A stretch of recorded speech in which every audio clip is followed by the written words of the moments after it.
Bonjour Hello! et bienvenue sur le podcast des filles solidaires, le podcast des aventurières. Nous sommes Amy et Camille, les cofondatrices du podcast. Dans chaque épisode, on vous fait découvrir les différents raids sportifs et humains au travers de témoignages et de récits d'aventure.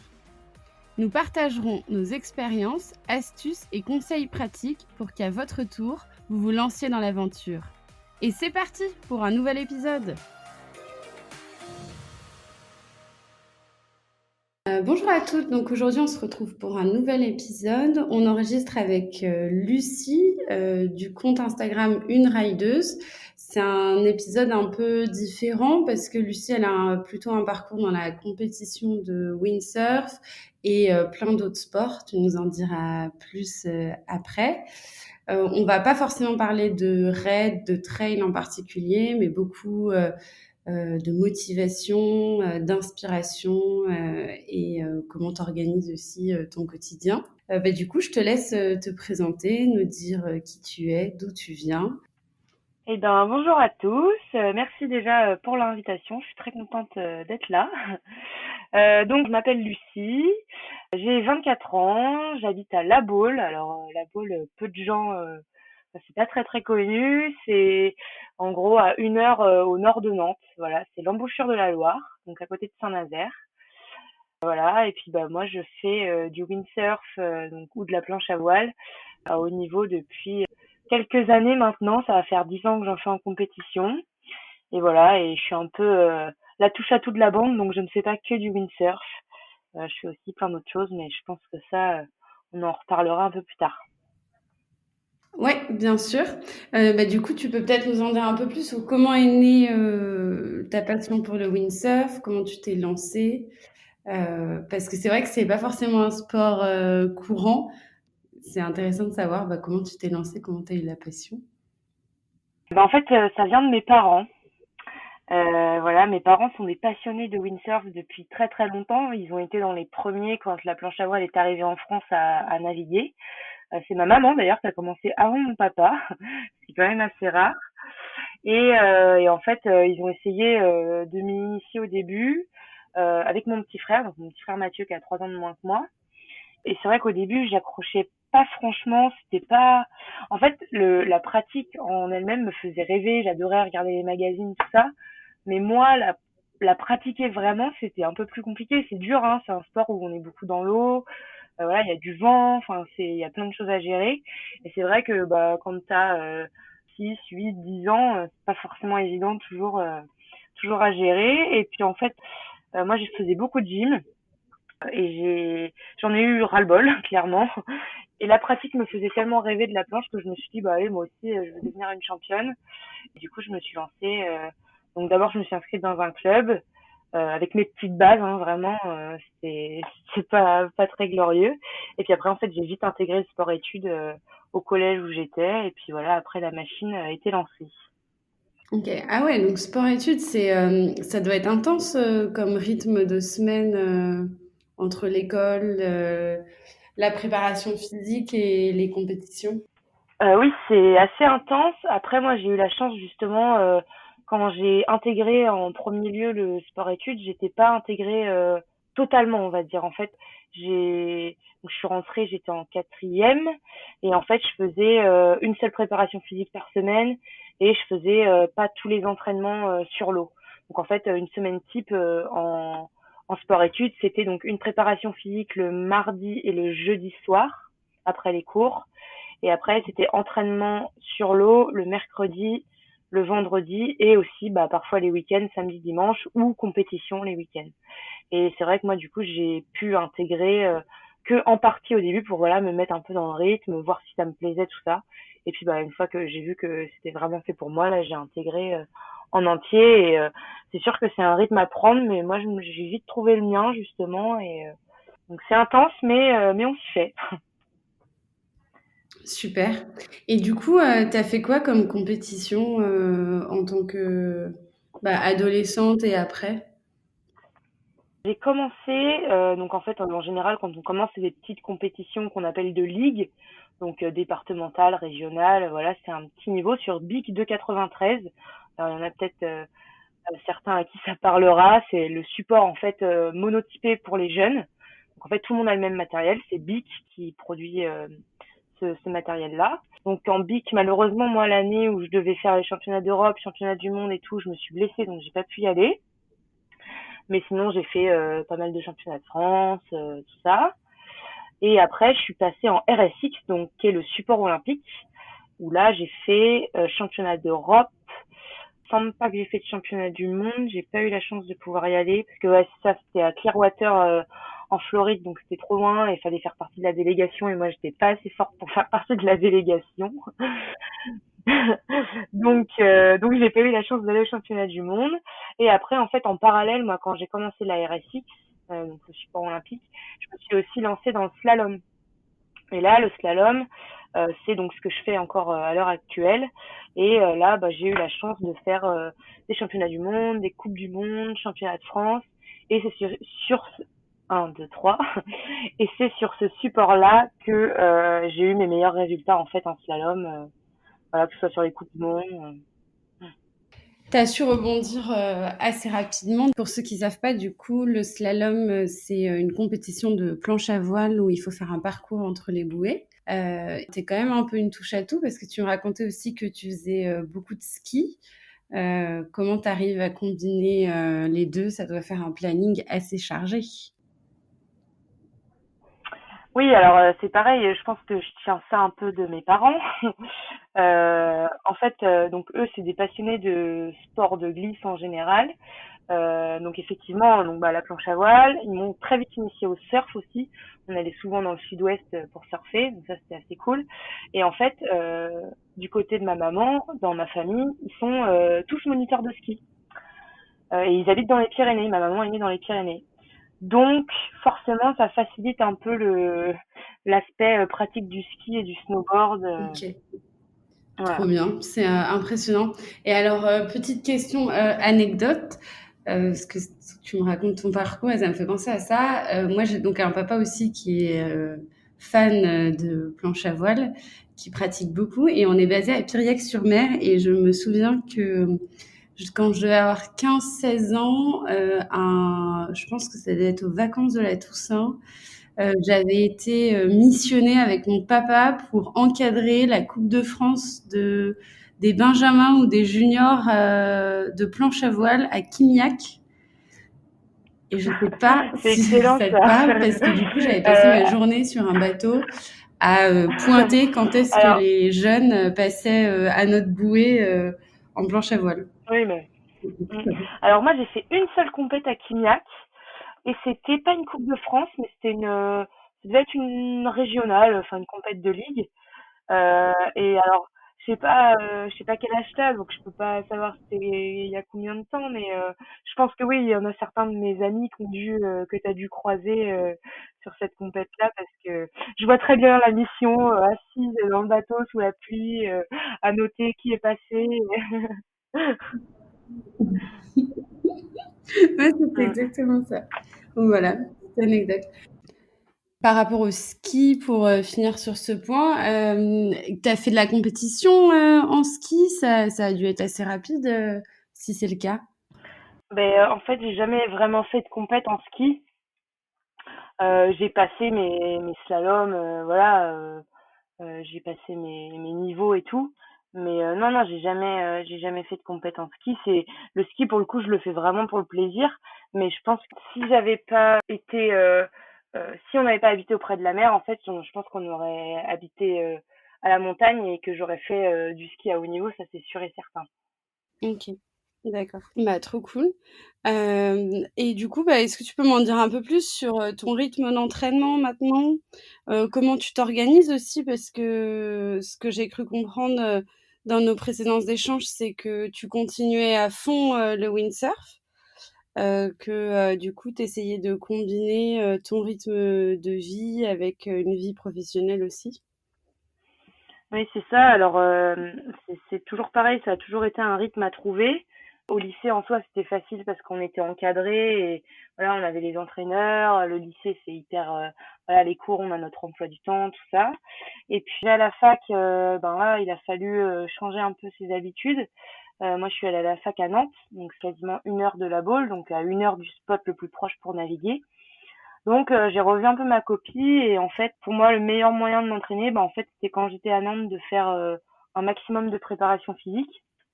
Donc, j'allais pas mal courir, j'allais beaucoup à la salle de musculation, tout ça. Et puis, dès que j'avais l'occasion, et surtout, en général, je rentrais tous les week-ends et qu'il y avait du vent, parce que je fais un sport qui est sujet aux conditions, donc on n'a pas toujours les bonnes conditions qu'il faut. Mais dès qu'il y avait du vent, j'allais naviguer pour m'entraîner sur l'eau et voilà, avoir un entraînement vraiment typique à la pratique, quoi.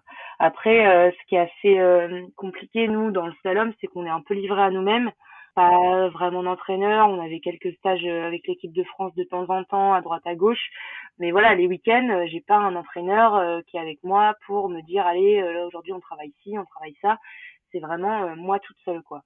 Donc ça, c'est pareil. Faut de l'organisation, faut de la motivation parce que ça, t'es tout seul et puis si un jour il fait pas beau et il fait pas chaud, faut se mettre un coup de pied au derrière pour y aller. En fait, ça, il y a eu une période où ça a été beaucoup plus difficile à gérer parce que donc j'ai fait des études de STAPS. En fait, j'ai préparé le concours pour être prof de PS que j'ai passé 3 fois et que je n'ai jamais réussi à avoir. Voilà, comme je viens de te dire, c'est une préparation à un concours, donc c'est beaucoup de temps. Et moi, pendant 2 ans, j'ai vraiment mis la préparation du windsurf un peu entre parenthèses. J'ai quand même essayé de continuer à faire les compètes que je pouvais sur les créneaux où j'étais dispo. Et c'est vrai que la préparation au concours m'a pris beaucoup de temps par rapport à ce que je pouvais naviguer. Donc ça a été un peu difficile à gérer, mais voilà, on l'a fait. Et... Bon, j'ai pas eu le concours, j'ai pas navigué, j'ai pas eu le concours, ça a été franchement pas simple. Voilà, et puis aujourd'hui, j'ai retrouvé un équilibre. Et en fait, ouais, c'est ça, du coup, sur quoi je voulais en venir, c'est que pendant ma préparation au concours, parce que moi, j'ai besoin, je pense que je suis un peu une hyperactive, et j'ai quand même besoin de me défouler, de me dépenser. Et du coup, le moyen que j'ai trouvé pour continuer à me défouler et à avoir un fond de préparation physique, c'est de faire du triathlon. Donc, je me suis mise à faire du triathlon pour compenser un peu ma non-pratique du windsurf. Et voilà, l'entraînement en triathlon prend beaucoup moins de temps qu'un entraînement en windsurf. Tu vois, là, il fait beau, je prends mon vélo, je me change, je sors, je vais rouler 1 heure, c'est fait. Que d'aller naviguer, il faut préparer le matériel, il faut aller sur le spot, il faut gréer le matériel, il faut aller sur l'eau. Une fois que tu es sur l'eau, tu restes pas 40 minutes. Il faut rentrer, changer, tout rincer. Enfin voilà, c'est vite, ça te prend vite 3 heures, quoi. Donc j'avais trouvé ce bon compromis avec le triathlon et puis là voilà, aujourd'hui c'est encore un peu différent. J'essaye de naviguer au maximum. J'aimerais bien pouvoir continuer à faire des compétitions, mais vu que dans ma vie professionnelle, je sais pas trop comment ça va être jouable et tout, j'attends là pour le moment que le calendrier se cale et puis après je verrai, j'aviserai sur l'instant T, quoi. OK. Et du coup, j'ai 2 questions. Est-ce que tu as fait des compétitions de triathlon? Par exemple des trails, enfin, des courses, qui sont organisées, il y en a quand même pas mal en France. Et deuxième question, qu'est-ce que tu fais maintenant? Parce que tu as un métier, un peu particulier aussi. La course. Alors, donc pour répondre à la première question, oui, j'ai fait beaucoup de triathlon. Et j'en ai fait, donc j'ai été licenciée au club de Saint-Nazaire au Best pendant 2 ans. Et oui, j'ai fait une sacrée quantité de triathlon. J'ai adoré ça, franchement, et en fait, ça m'a aussi redonné le goût de la compétition en planche à voile que j'avais un peu perdu. En fait, je ressentais une espèce de pression parce que j'avais produit des résultats en compétition et j'avais l'impression qu'on m'attendait un peu tout le temps au tournant en planche. Voilà, il y avait toujours cette petite pression là et en fait, j'arrivais plus, par exemple, à aller sur l'eau juste pour le plaisir. J'arrivais plus. Et le fait d'avoir fait du triathlon et justement d'avoir fait des compètes où en fait c'est juste ton temps. Enfin, tu peux pas te comparer à qui que ce soit en triathlon. Enfin, moi, j'ai aucune prétention. C'était vraiment mon temps à moi. Et après, voilà, si au classement général j'étais bien placée, j'étais contente. Mais le but c'était ça, c'était vraiment de repousser un peu les limites à chaque fois. Et du coup, ça m'a redonné le goût de la compète en planche. Donc ça a été une bonne manœuvre de ma part, je trouve. Donc voilà, j'ai même fait un half Ironman. en octobre dernier. Voilà. J'aime bien, une fois par an, j'essaye de me mettre une petite mission un peu dure avec beaucoup de prépa. Et cette année, j'aurais dû faire le GRP, donc le Grand Raid des Pyrénées, le 40 kilomètres. Au final, bah, ça s'est pas fait parce que bah, on connaît tous hein, la situation. Donc j'ai reporté mon inscription à l'année prochaine et j'espère pouvoir du coup faire ça en août 2021 là. Voilà. Et du coup, donc pour la deuxième question, oui, j'ai une vie professionnelle maintenant assez atypique parce que du coup, donc comme je disais tout à l'heure, puisque j'ai pas eu le concours de prof de PS, je me suis retrouvée dans une situation où avoir du travail c'est très compliqué parce qu'en fait j'ai quand même un master, donc je peux enseigner l'éducation physique en collège et en lycée, mais je peux pas être titulaire d'une classe, c'est-à-dire que je peux faire que des remplacements. Sauf que des remplacements, ça court pas les rues, encore moins dans la région, et du coup c'est difficile d'avoir du boulot. Et en fait moi donc j'ai soutenu mon mémoire pendant le confinement, et il m'a resté toute la moitié, la dernière moitié de la fin de confinement pour cogiter et me dire mais qu'est-ce que je vais faire maintenant? Et ça a été vraiment, c'est dur quoi, parce qu'en fait tu te dis bah là j'ai un master, mais en même temps il me sert à rien parce que j'ai pas le concours, donc tant que t'as pas le concours c'est très dur de trouver un poste. Donc voilà, grosse remise en question, comme d'habitude, ça c'est un peu quelque chose qui me caractérise, la remise en question. En fait, mon frère, lui, avait commencé un cursus dans la Marine nationale. Il a commencé donc lui en février, et il a fait ses classes militaires de février à juin. Temps avec lui, il m'a dit mais nous, on en a des profs de sport, je te verrai trop là-dedans. Donc l'idée a fait son bout de chemin dans ma tête. J'ai eu aussi dans le même temps la possibilité de partir entraîner l'équipe de Guadeloupe de planche à voile. Et puis, ben, enfin voilà, il y avait un peu ces deux projets là en parallèle, je savais pas trop. Et puis j'ai pesé le pour, le contre. Ça m'a pris des jours, vraiment, ça a été une grosse prise de décision.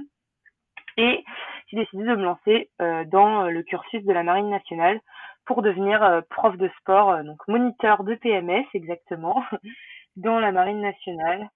Et voilà, donc là, ça y est, j'ai commencé mes classes militaires au mois d'octobre et puis après, j'attaquerai la formation vraiment plus spécifique normalement en septembre en région parisienne. Donc oui, c'est assez atypique et c'est pour ça, c'est tout nouveau pour moi, donc je sais pas trop comment je vais pouvoir gérer bah, cette vie-là professionnelle et l'aspect compétition en planche surtout parce qu'après je sais que bah, le triathlon ou les choses comme ça, ils sont assez ouverts à ça dans l'armée, donc je pense qu'il y aura pas trop de, j'aurai pas trop de difficultés, mais voilà. Donc affaire à suivre. On verra comment le planning se goupille.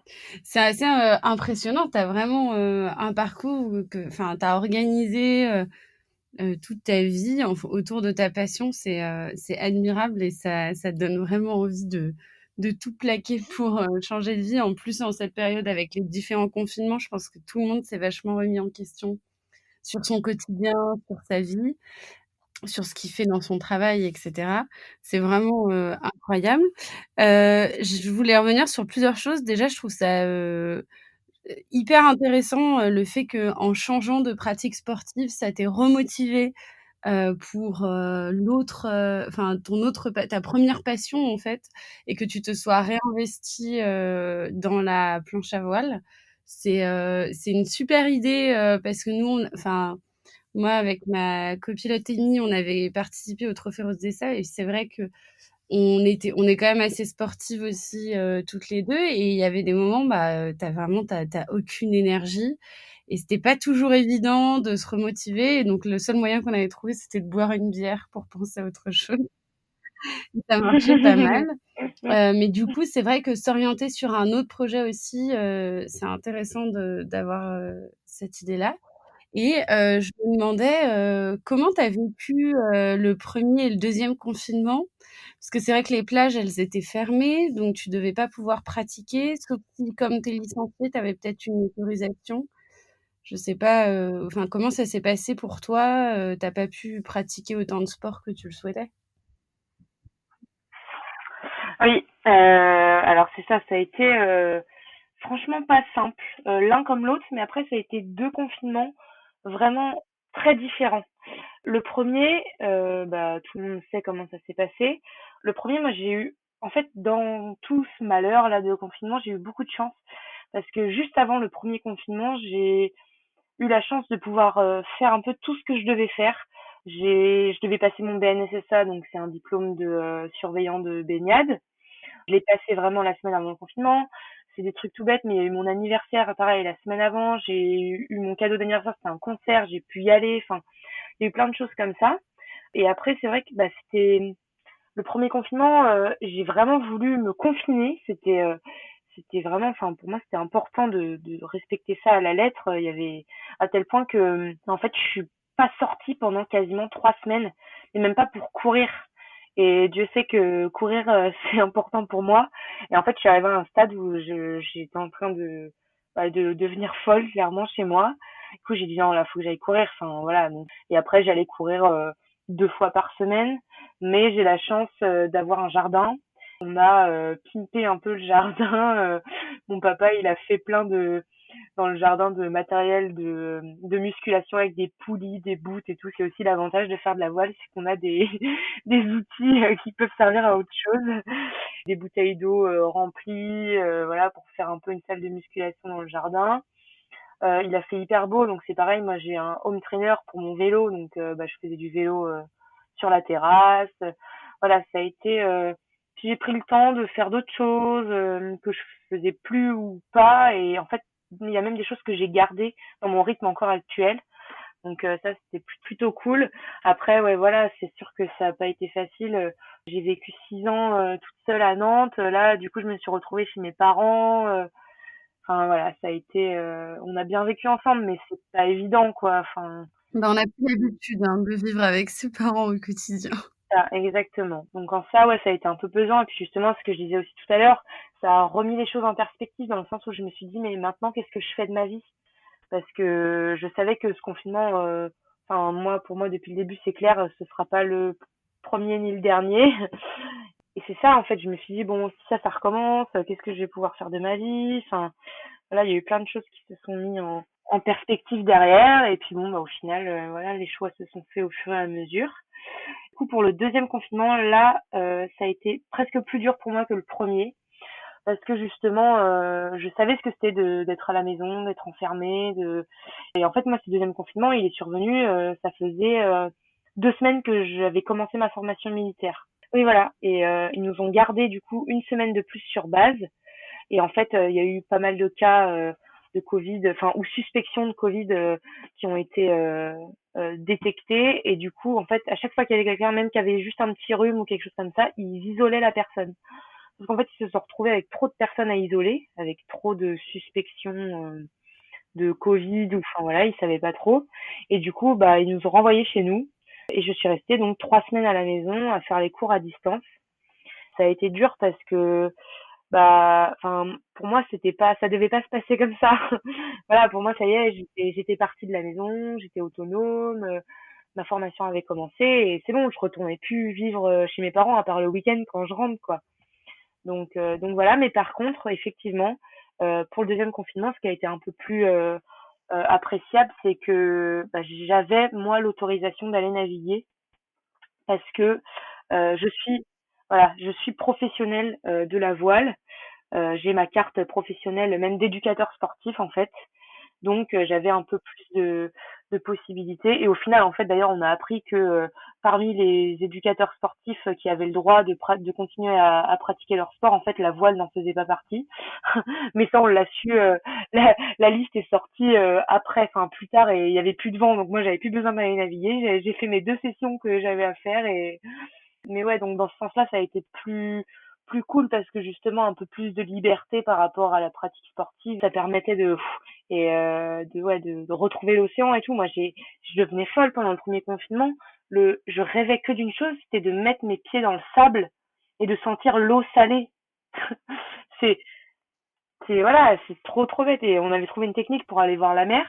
C'était de commander des pizzas à un restaurant qui est sur la plage et on allait chacun le vendredi, chacun notre tour, on allait chercher des pizzas quoi, juste pour voir la mer. Donc voilà, le problème c'est que pendant le premier confinement, bah, c'était limité à 1 kilomètre de chez moi, ça faisait trop loin, sauf pour aller chercher à manger ou des choses comme ça. Mais donc voilà, donc du coup c'était notre seul moyen qu'on avait. Et puis en plus ça, les plages étaient fermées, le remblai était fermé, on n'avait même pas le droit d'y passer. Donc voilà, on a resquillé en commandant des pizzas pour voir la mer. Oh là là. Bah, au moins, tu as su te réinventer sur la pratique du sport pour pouvoir continuer à t'entraîner un peu. Et heureusement que le deuxième confinement a été un peu plus laxiste sur la pratique des sports pour les Ouais, professionnels. ouais, c'est sûr. Même si au final, tu avais... Oui, c'est ça. Et puis non, ça, enfin, mais par contre, il y en a qui n'ont pas compris. Enfin, moi, j'avais plein, en fait, déjà, donc, j'ai ma carte d'éducateur sportif qui me permettait de pratiquer mon sport, et plus, du coup, parce que, bah, éducateur sportif, c'est pas écrit que planche à voile. Enfin, moi, si j'avais envie de faire un footing d'une heure et demie, en soi, j'avais le droit. Je le faisais pas parce que, voilà. Mais c'était dans les cordes, quoi. Et il y en a plein, en fait, qui n'ont pas compris, que c'était justement par rapport au premier confinement que bah, c'était un peu plus adapté justement pour les professionnels du sport et tout. Et je me suis pris quelques remarques pas forcément très agréables alors que bah en fait j'étais dans les clous, mais Ah ouais? qui comprennent pas. Oui, mais pourquoi elle et pourrait et pas nous? Bah ouais, mais moi j'ai des diplômes et en plus de ça, je suis dans une formation sportive et les STAPS pendant le deuxième confinement, par exemple, avaient le droit aussi, avaient plus de liberté parce qu'ils sont dans une formation sportive. Et moi, c'était pareil, en fait, puisque le but, c'est que je devienne prof de sport. Donc, Bon, bah, au final, tu t'en es bien sorti. Mais je pense que ça a été compliqué pour tout le monde aussi, hein. Comment tu fais pour te motiver quand il fait froid, quand il pleut? Enfin, moi qui fais un peu de voile, je sais que les jours où il pleut, il fait gris, il fait froid, t'as envie d'y aller et puis en même temps, t'es bien aussi à rester au chaud. En plus, j'ai vu sur Instagram que t'avais été faire de la planche dimanche à la fin de la tempête Bella. ouais, c'est ça, j'ai fait les 2 jours de la tempête Bella, je suis allée naviguer. Ah ouais. Et alors, du coup, ça s'est passé comment? Donc, du coup, bah, en fait, cette histoire de motivation, on va pas se le cacher, hein, on l'a pas tout le temps, hein. Il y a des fois, tu vas sur le spot, il pleut des cordes, il fait gris, il fait 7 degrés, il y a personne. Bah ouais, des fois, ça m'arrive de dire, bah non, j'y vais pas. Après, ma motivation, je la tiens justement du fait que bah, on est assez nombreux à naviguer. Moi, là, il y a mon frère qui est là en ce moment, donc on se motive l'un l'autre à y aller, donc ça, c'est vraiment cool. J'ai remarqué que ces derniers temps, je me posais même plus la question, en fait. J'y vais. C'est vu que je peux moins naviguer qu'avant, parce que bah, je suis sur base et on a moins de possibilités de naviguer. Ouais, en fait, j'ai envie de profiter à fond de chaque instant. J'ai fait un truc tout bête, mais tu vois, j'ai enfilé ma combinaison chez moi. Donc c'était quand voilà c'était dimanche et lundi, je crois. Ouais, c'est ça, dimanche et lundi. J'ai enfilé ma combinaison chez moi, je suis arrivée sur le spot. Bah déjà, j'étais déjà changée, donc t'as pas à te changer dans le froid et tout, donc ça c'est cool. T'arrives, t'as plus qu'à gréer ton matériel, hop, et puis t'y vas, quoi. Ouais, en fait, je me pose même pas la question de est-ce qu'il fait froid, est-ce que bah non, tant pis, on y va et puis on verra sur le moment. Et au pire, même si je navigue 10 minutes, et ben au moins je serai allée à l'eau et puis bah, pour en revenir justement au confinement, c'est ça aussi que ça m'a apporté dans le sens où je me dis faut pas se poser de questions et faut justement chaque opportunité que t'as de profiter de ce que t'aimes, et ben faut y aller et faut en profiter à fond, quoi. Voilà, après, bien sûr, et justement, je parlais de motivation, d'être tout seul et tout. S'il y avait eu personne à se mettre à l'eau pendant la tempête Bella, même si j'avais été très motivée pour y aller, j'aurais pas pris le risque d'y aller toute seule. Si on est un sport quand même extrême, où les éléments nous rappellent vite à l'ordre. Et voilà, il y a être motivé et connaître aussi le risque, voilà, ce qui est assez Ouais, important. c'est la raison aussi de. Tu disais que tu avais fait du surf aussi beaucoup. Est-ce que il y a d'autres sports nautiques que tu as fait? On entend beaucoup parler du kitesurf, mais il y a aussi, enfin, il peut y avoir du catamaran, plein d'autres, je sais pas, même du paddle. Ouais, donc ouais, j'ai fait pas mal de sub de race, donc du stand-up paddle race là, donc surtout des longues distances. Il y a eu même un moment, je me demandais si j'allais pas arrêter la planche pour faire que du sub de race, tu vois, c'est pour te dire à quel point j'étais mordue, et puis ça m'est passé. Et du coup, peut-être pour préciser, du coup, c'est du paddle ou tu fais de la longue distance? Alors ouais, c'est ça, en fait, c'est des courses où tu as plusieurs formats. C'est en général sur un week-end et tu as soit des longues distances, donc c'est 10, 12, maintenant ils en font même de 20 kilomètres, enfin même plus quand c'est des ultras. Et après, tu as aussi ce qu'ils appellent technical race ou beach race, Et là, c'est plus des parcours plus courts avec plein de bouées à aller tourner et tout. Où, bah, faut être un peu plus technique, quoi. Ça se joue moins sur l'aspect longévité, on va dire. Ok. Et voilà, donc ouais, j'ai fait ça pas mal. Je fais un peu de wake aussi quand j'ai l'occasion. Et justement, le kitesurf, eh ben, c'est un des seuls trucs que je ne fais pas sur l'eau. J'aimerais bien m'y mettre. C'est un truc voilà que j'ai dans un coin de ma tête. Après, c'est pareil, ça prend du temps, de l'argent parce que je me connais, je pense que je vais apprécier ça et il va falloir que je m'achète du matos et tout. Donc voilà, c'est déjà que le windsurf coûte cher. Alors si en plus je me mets à faire du kite, je te raconte pas. Qu'est-ce que je fais d'autre? Si j'ai testé la wing. Alors ça c'est la wing, c'est le nouveau support très très à la mode là. En fait c'est un peu un hybride entre une planche à voile avec un foil. Donc le foil c'est un appendice qu'on met sous la planche. Donc sur une planche normale c'est juste un petit aileron. Et là en fait c'est un grand aileron avec deux ailes et en fait ça te permet de voler au-dessus de l'eau. Et tout ça tu avances. C'est l'homme que tu tiens à bout de main, Et non? voilà, c'est ça. Et l'aile, en fait, c'est un truc qui est pas raccroché à ta planche, mais qui est pas aussi haut qu'un kite, que tu tiens à bout de main. Et voilà. Donc ça, j'ai pu tester aussi. C'était assez marrant. Ouais, je crois que j'ai fait le tour de ce que je peux faire sur l'eau. Si je nage aussi, voilà. C'est- T'as un peu touché à tout, du coup. ouais, c'est ça. Je suis la touche à tout de la bande. J'adore ça et j'adore découvrir des nouveaux sports et quelques petites idées en tête de choses que j'aimerais bien faire. Et c'est pareil, faut que ça se mette en place. Tu parlais du parapente? Ouais, mais en fait, j'ai plein de copains qui se mettent à en faire là. Du coup, ouais, ça me titille de plus en plus. J'étais pas trop, ça m'attirait pas trop. Ça me fait assez peur. Au début, je me disais, mais c'est quand même vachement sujet au, bah voilà, les vents peuvent t'emmener très haut très vite et ou au contraire te faire redescendre très vite. Et puis en fait, plus je vois mes potes en faire, plus je me dis, ouais, ça pourrait être sympa. OK. Et alors du coup, bah, quand même la question, c'est comment tu fais pour financer, toutes tes participations à des compétitions, à des triathlons, à des courses de paddle, et cetera?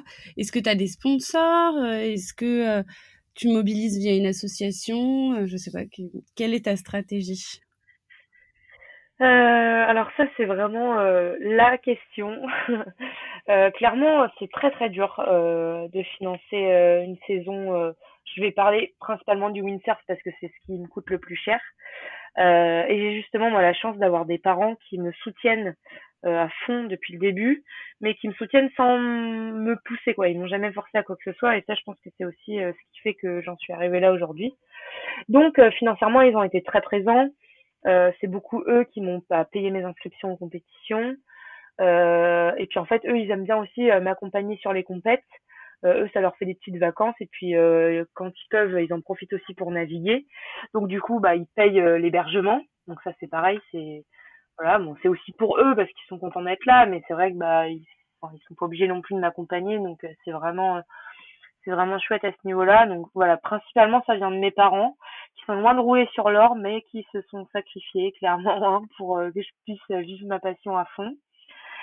Et après, quand vraiment c'était chaud financièrement, j'ai fait 2 ans une campagne de financement participatif. Donc en fait, tu fais une cagnotte avec un certain montant et les gens donnent à une certaine hauteur de ce qu'ils veulent et tu as souvent ce qu'on appelle des contreparties. Donc si par exemple, je sais pas, quelqu'un donne 10 euros, et ben tu t'engages à le citer dans tes posts ou s'il y en a un qui donne 30 euros, tu t'engages à lui envoyer une carte dédicacée ou voilà, des choses comme ça. Et les gens sont assez réceptifs à ce genre de choses. Et donc là, moi pour cette année, donc je devais bah, refaire pas mal de compètes. Pour moi, ça devait être l'année là de fou. Au final, bah il y a rien eu. Et en fait, j'avais pas envie de faire une cagnotte de financement participatif parce que en fait, faut atteindre un plafond en un certain nombre de temps, en un temps minimum. Et je trouve que c'est hyper stressant à la fois pour les gens et à la fois pour moi parce que bah il faut sans cesse relancer et tout. Et moi, je demander de l'argent, je trouve ça hyper compliqué. Voilà, pourtant malheureusement, on n'a pas le choix, mais ouais, c'est pas facile. Et du coup, ce que j'ai fait, c'est que j'ai ouvert une cagnotte PayPal et j'ai juste partagé le lien en disant, bah voilà, j'ouvre cette cagnotte qui restera ouverte. Si jamais vous avez envie de m'aider pour financer mes inscriptions, à des compètes ou pour m'aider à payer mon matériel, bah vous mettez ce que vous voulez. Et j'avais fait une newsletter en fait, et j'envoyais aux participants une newsletter tous les mois. Voilà, et au final ça a pas trop mal marché, c'était assez cool, ça m'a permis de rembourser un peu mon matos et tout. Donc ça c'était bien, et puis c'est ça, avec moins la pression de dire vite, faut que la cagnotte elle soit remplie. Enfin voilà, donc ça c'était plutôt bien.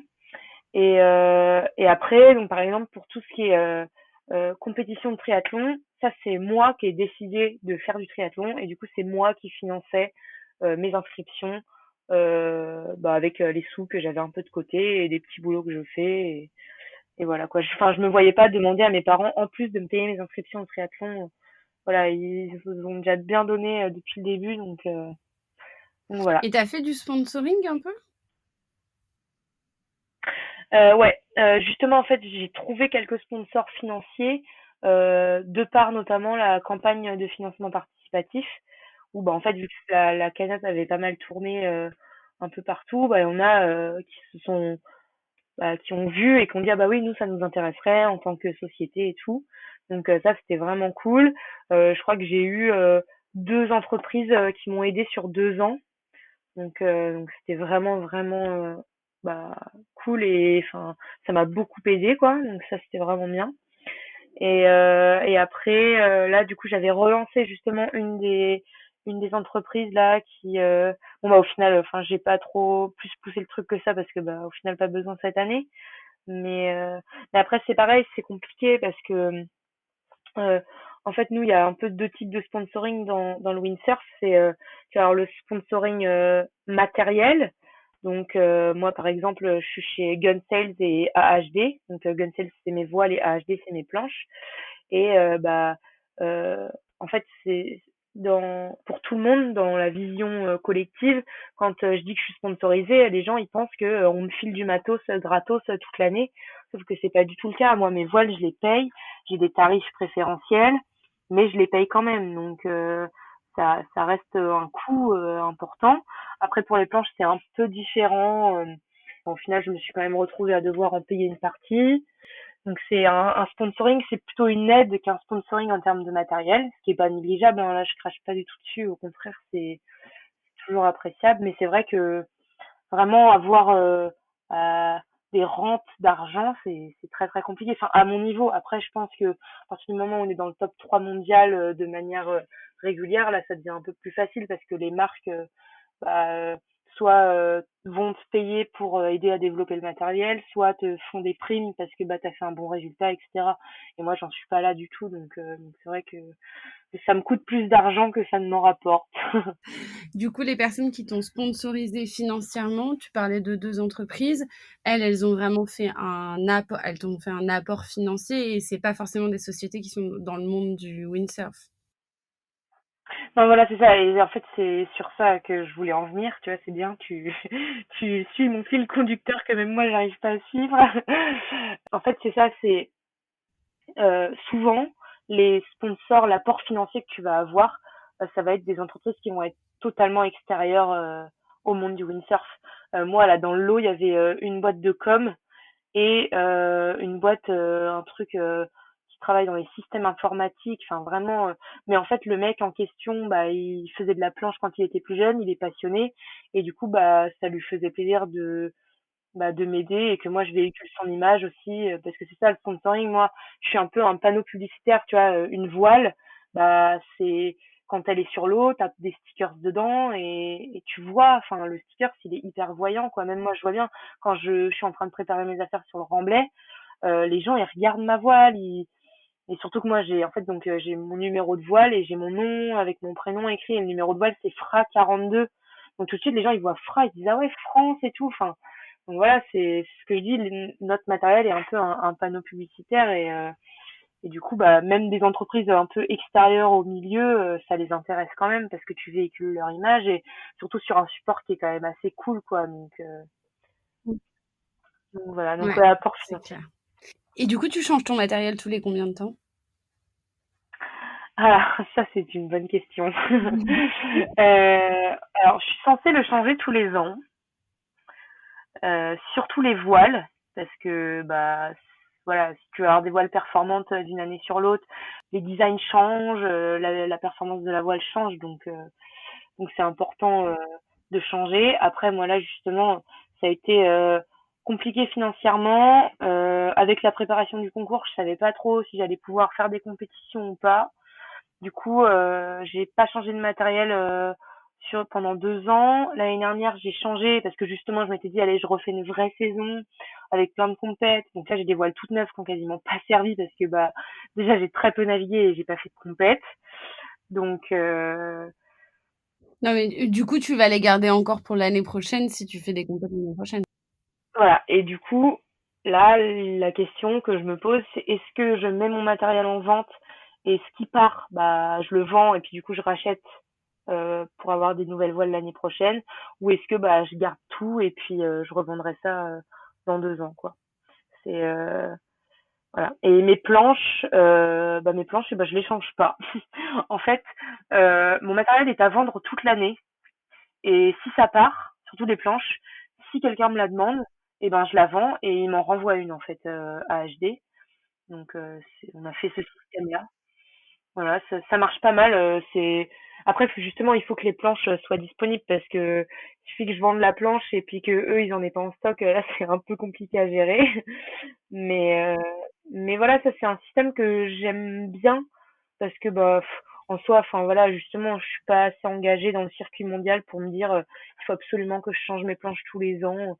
Bon, mes planches elles fonctionnent bien, j'arrive à bien les faire marcher. Alors certes, je suis peut-être pas au top du top, mais moi ça me va pour le moment. Je suis pas voilà, je suis pas dans la recherche. Je compte pas. Je voulais devenir championne du monde, c'est plus le cas. Donc tant pis, je garde mes planches, je suis très bien avec.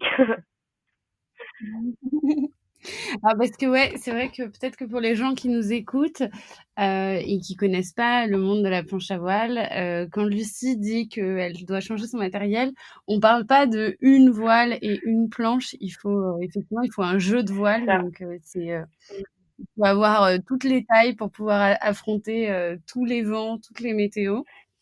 Et il faut plusieurs planches aussi en fonction des vagues, de la forme de la mer. Donc effectivement, tu dois avoir quand même pas mal C'est de ça matos. exactement. Après, il y a le harnais, la combinaison Voilà, d'été, c'est d'hiver. ça fait ouais, Donc, beaucoup de matériel.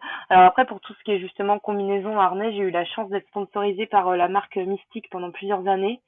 Et ça, c'est pas négligeable. Bon là, voilà, cette année, c'est pareil. Covid oblige, ils ont un peu réduit les budgets, donc moi, je suis un peu passée à la trappe, mais voilà, je le comprends et franchement, ils ont été au top avec moi pendant 4 ans et voilà, c'est pareil, ça fait et là, pour le coup, j'étais vraiment sponsorisée, j'avais une dotation tous les ans. Et ça, financièrement, c'est un gros, gros gain parce que c'est pareil, ça coûte très cher.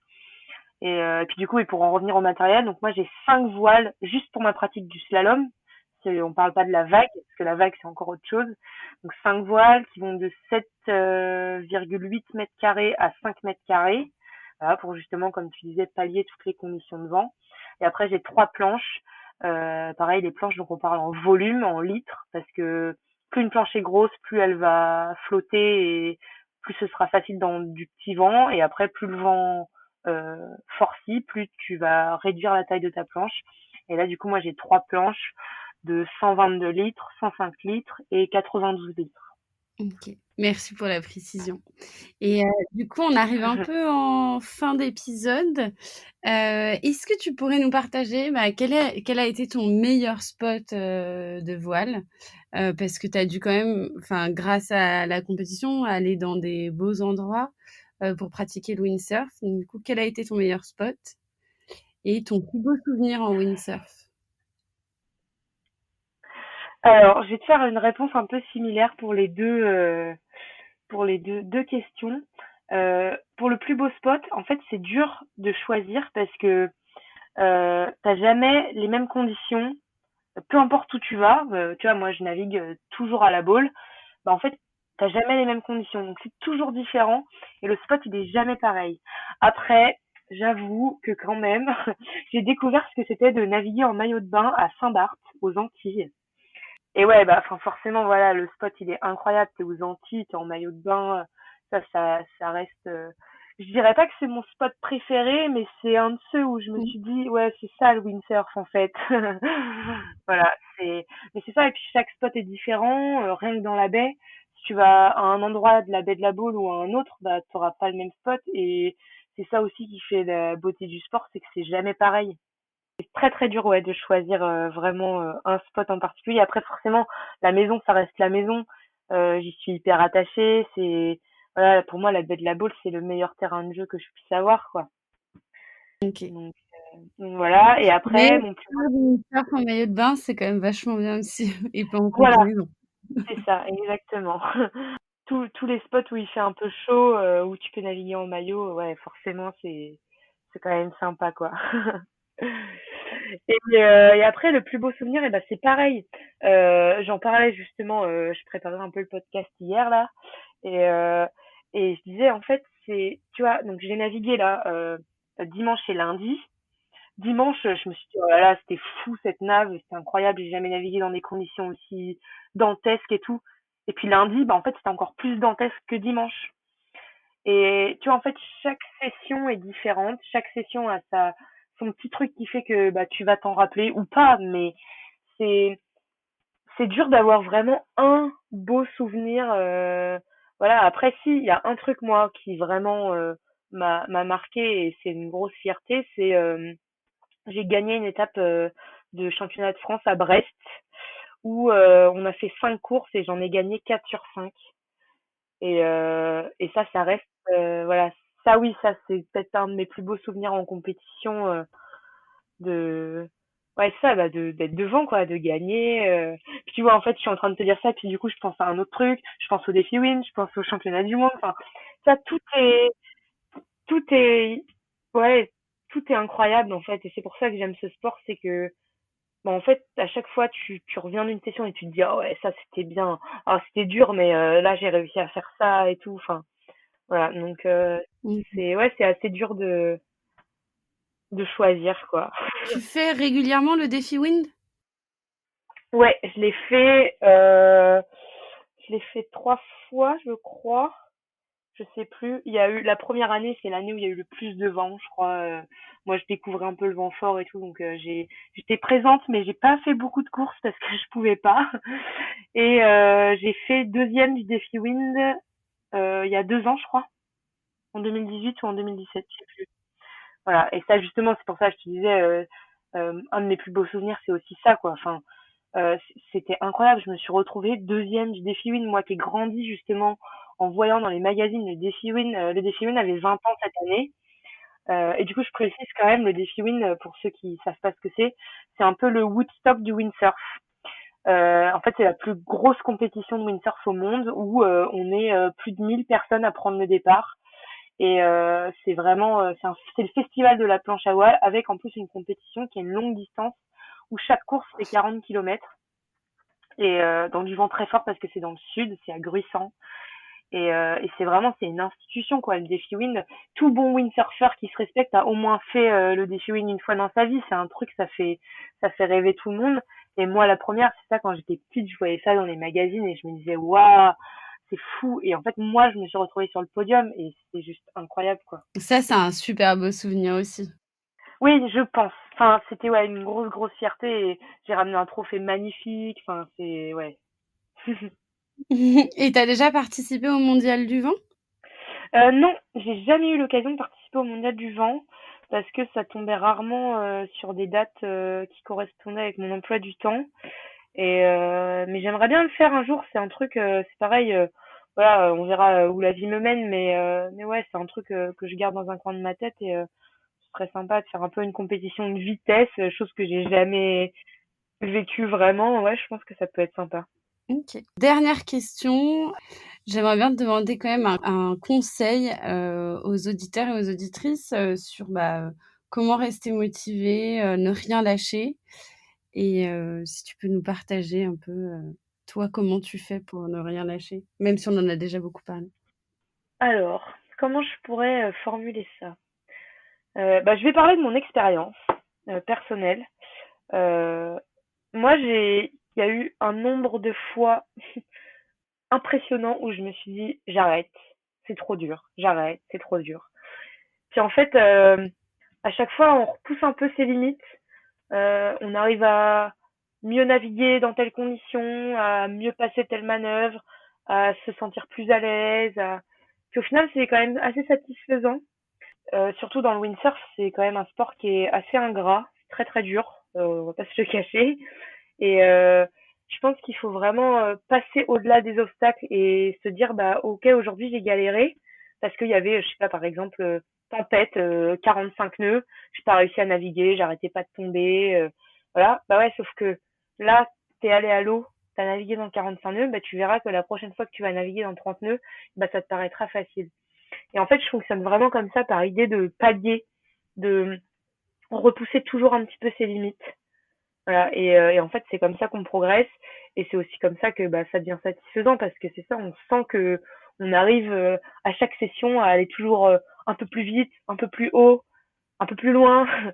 C'est et pour ça, c'est ça, moi, le conseil que je donnerais, c'est de s'accrocher et ouais, de pas s'arrêter au premier obstacle parce que de toute façon, on va tomber et moi, je tombe encore, hein. Je suis loin d'être je suis loin d'être parfaite dans ma navigation, j'ai encore plein de choses à apprendre.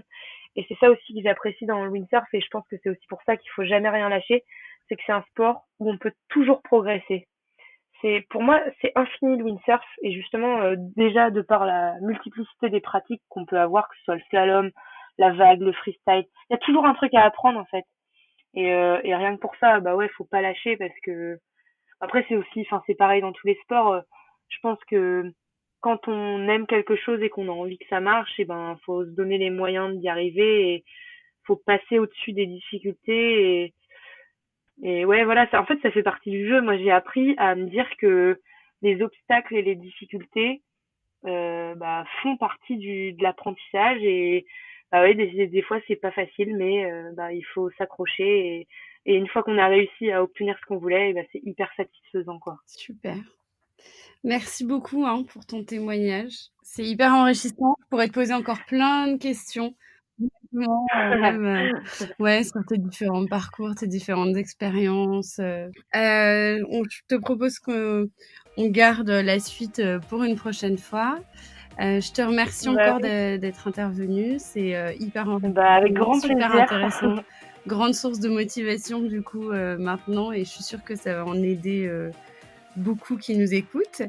Je vous dis à très bientôt pour un prochain épisode et surtout n'oubliez pas de liker, de commenter et de partager sur vos différentes plateformes d'écoute et sur vos réseaux sociaux. À très bientôt.